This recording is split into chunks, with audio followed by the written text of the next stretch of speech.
Hey YouTube. So this video today is about what happens to furniture when the moisture content in the wood that you're making the furniture out of is too high. I didn't do anything in the video about the subject that I'll give you a little bit of information now. What happens if the moisture content is too low and you make furniture and you put it somewhere where the moisture content is higher? Well, I can give you an example of paneling, okay? If you take wood paneling that's real dry, like let's say, I don't know, let's say it's at 6% and it's really low, and you take that wood paneling and you build a room, let's say you put it into like an office like I have here. This is, it's heated, but it's not heated much higher than 50. Okay, it's next to my garage, and I only come and go through here. I don't really spend a lot of time in here. So the thing is what will happen is you'll get ripples in the wood, especially if you use 4x8 sheets of paneling. You nail it up and it was too low of a moisture content, and as it absorbs moisture, you'll actually get ripples. It can literally pull the nails right out of the walls, depending upon how you know, how moist it is in the room you're dealing with. Sometimes, I know I used to build years ago, a lot of people smoked in the past more than they seem to now. That may be true or false, I don't know, it just seems that way. But in the past, when you build something, because people smoke, they tend to put moisture into the room. And you know, especially if somebody does a lot of cooking. You know, I remember when I was a kid, we'd see water running down the inside of our grandparents' windows because, you know, the houses weren't air conditioned or whatever, and, you know, there was a lot of moisture in the house from her doing a lot of cooking, so you'd see moisture coming down the windows. So anyway, the point is that moisture has a lot to do with what happens to furniture. So just watch this little video about that I made different pieces of furniture, and I want you to see what has happened to it over the years. So anyway, have a good one, guys. Thanks for watching. Hey YouTube. A lot of people ask me questions about drying wood and things like that, and you know, the furniture and how it's affected by moisture and all. I just want to show you something here. This is an end table that I made, oh, I don't know, probably 15 years ago. And when I made it, I used 1x12 that I bought at Lowe's. And 1x12 pine, this is a sort of pine, probably white pine. 1x12 pine at Lowe's has a 19% moisture content to it. It's not lower than that. In fact, sometimes you can see the sap running in it. And what's happened here is over time, you can see that there's a crack in this, okay? And that crack is in the center of the board. It's not, you know, where a glue joint was. It's actually cracked. The wood is cracked. And this is what happens when you go from something like a 19% moisture content down to a 7 or 6%. Now this particular end table, because I made it, my wife likes to hang on to it, but nonetheless she also likes oak tables that are nicer than this, but it's just one of those things, you know, I made it so she's hanging on to it. But that's what can happen when you use wood that has a high moisture content and then you put it into a low moisture content environment. Now this table, it's actually a little stool type thing. This was made for a specific purpose, to hold a specific thing, and I made this the same time that I actually made that other table that I just showed you. But this is made out of red oak, and this red oak, when I made this table, was already down to 8%. So even though the table is 15 years old, there's no cracking in it. I mean, no matter where you look there, you can't see any cracks in it. And that's because the moisture content was low when I built the table. So the difference between high and low moisture content, you know, just because you can build something when the moisture content in the wood is high, doesn't mean you should build something. It all depends on what you're going to use it for and how long you expect it to last. Yellow pine wears well, and it'll handle foot traffic pretty good. But even the sides here are the stepping. The sides of the bookcase are yellow pine stepping. The bullnose is in the back in this case rather than in the front. But what I'm getting at is there's no splits or cracks in this furniture at all. And the reason for that is because yellow pine is, because it's stepping, it's considered a molding. So the molding is usually kept in a warmer or drier spot than what framing lumber would be. Like 1x12 for instance. 1x12 white pine sometimes is kept inside, but a lot of times it's kept in a sort of a cooler, damper area than what it would be if it was considered molding.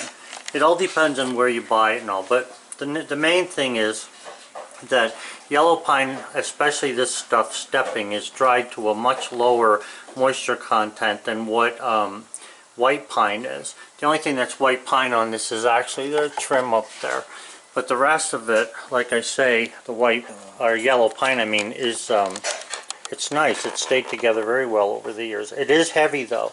The bookcase is a whole lot heavier than what white pine would be. So then a lot of times what I'll do is I'll take lumber, like what's stacked down here. This is red oak on the bottom here. There's some maple and a piece of white pine. And then I have a big piece of white oak, and then there's a piece of maple over there. Now, what I do with this stuff, and here's a piece of cherry here. What I'll do is sometimes I have a thought in mind for something, and because it takes a while to dry the wood to get to the point that I need it to be at before I can use it, I'll just set it in the garage and leave it sit.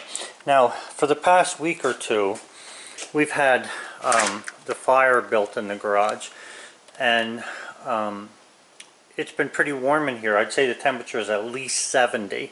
Okay, sometimes it gets warmer, and I like it like that so that when I open the overhead garage door, I don't, lose so much heat, or the temperature doesn't go down so low.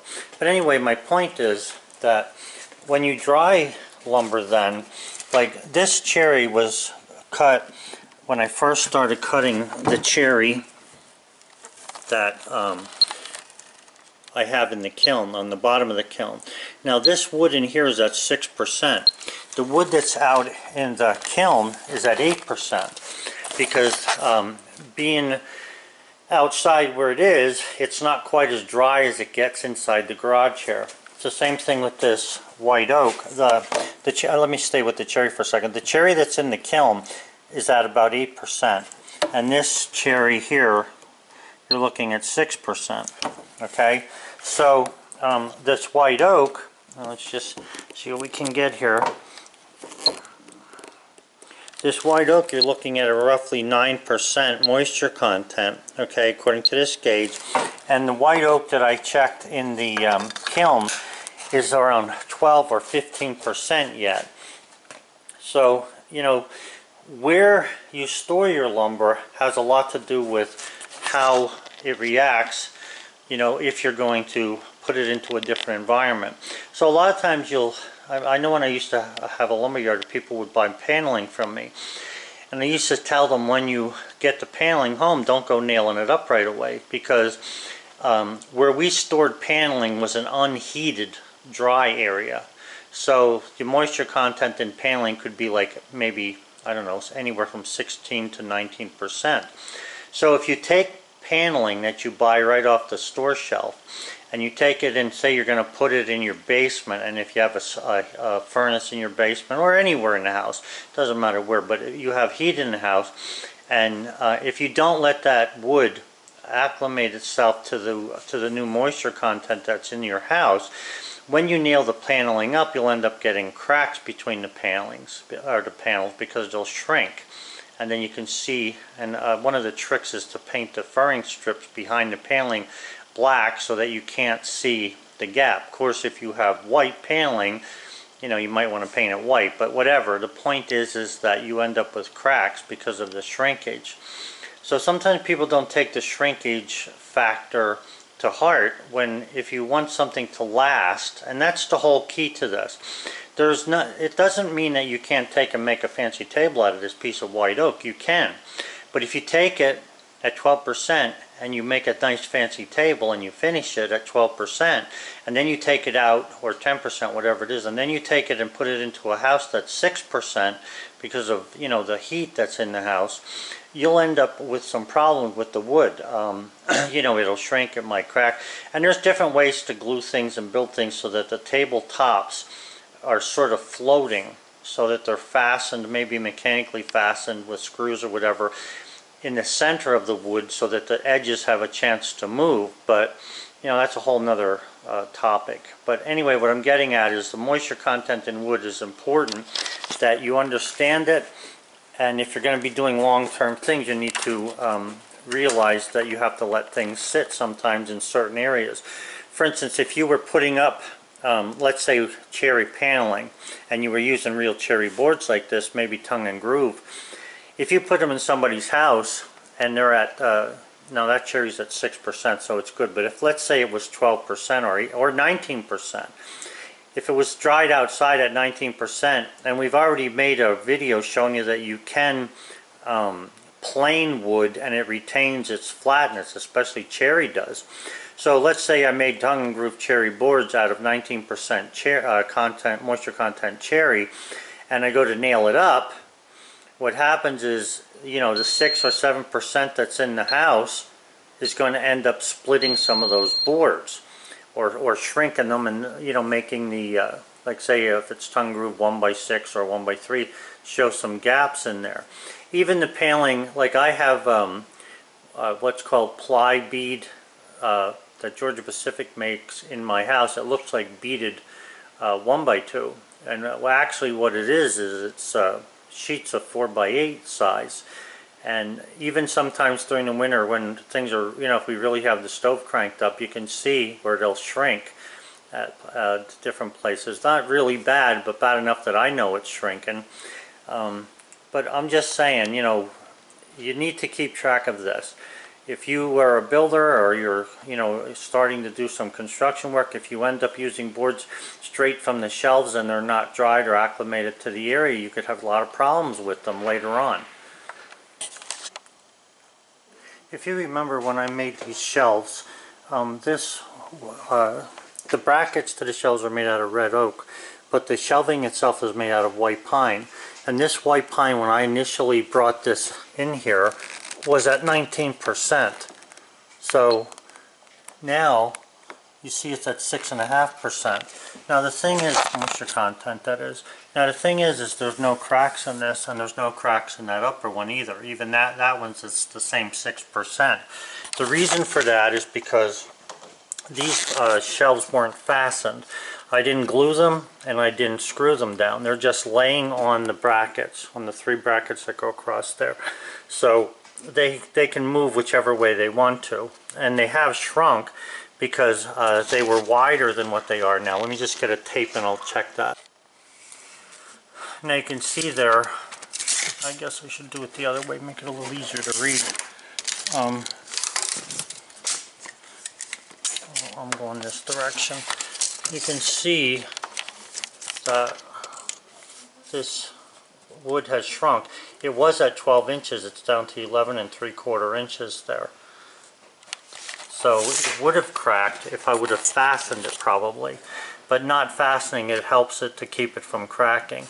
Now, you know, it's pretty hard to make furniture without fastening it, fastening it so it stays together.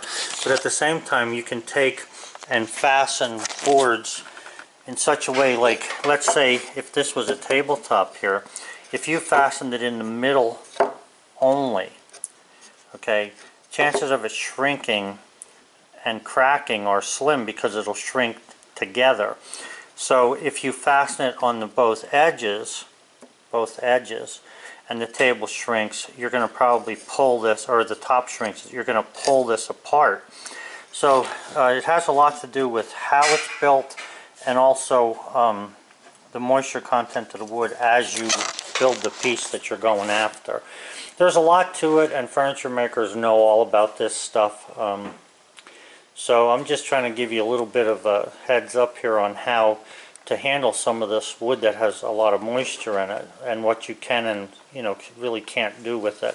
To make lumber out of wood that has to make furniture out of wood that has 19% moisture content, if you're going to sit it outside, like say you're making patio furniture, not a problem. That stuff's going to stay around 19. But if you're going to take and make yourself something and put it in the house, even plaques, like little plaques, can do the same thing. I'll give you an example of that. So then this is a little plaque that one of the kids made, the grandkids made.